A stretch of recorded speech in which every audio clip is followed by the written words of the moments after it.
Her hands, stretched out as if trying to grasp what no longer was, stiffened.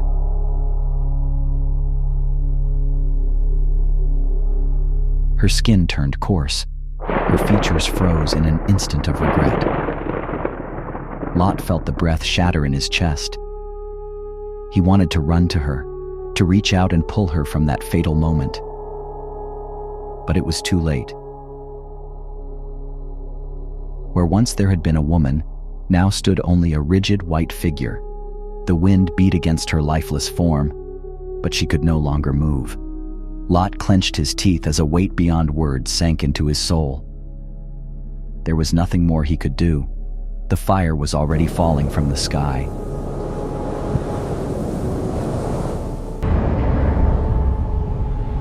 The earth was burning behind him.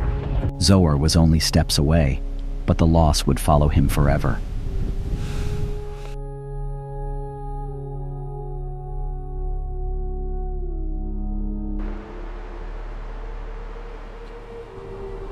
The wind changed. The air was no longer the same. It had become thick, saturated with an impossible heat.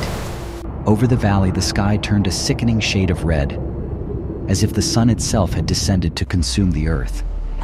Then came the first blast.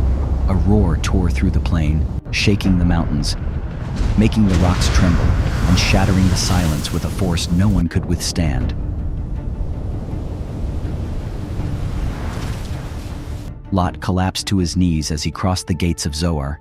His daughters gasped for breath, their faces streaked with dust and sweat. There was no time to recover.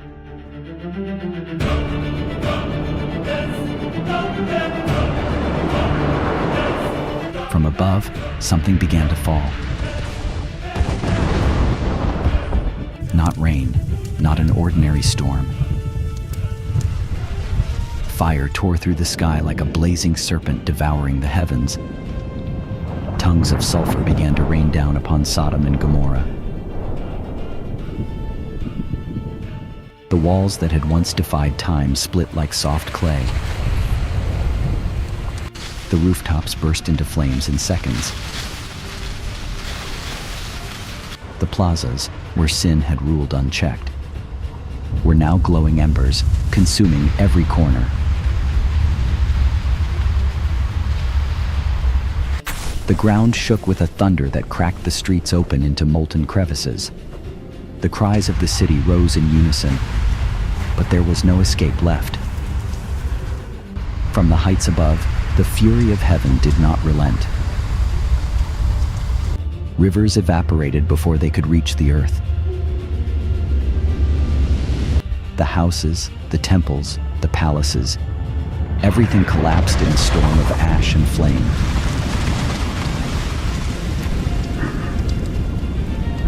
Lot did not look back. He knew Sodom no longer existed.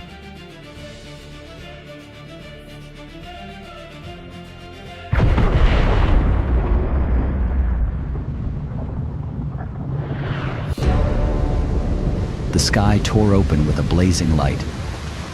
A deafening roar swept across the valley, shaking the mountains,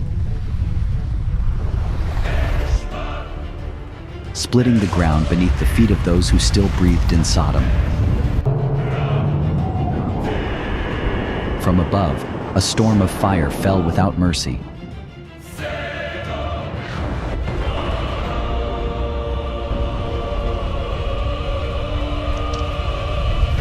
Tongues of burning sulfur descended as if the sun itself had shattered, and its embers were raining down upon the city.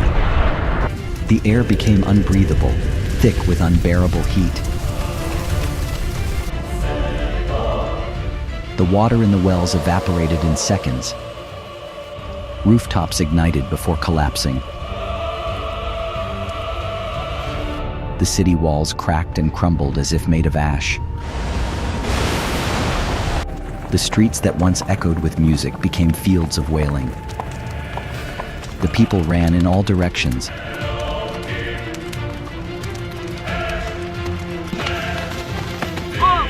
But there was no refuge to be found.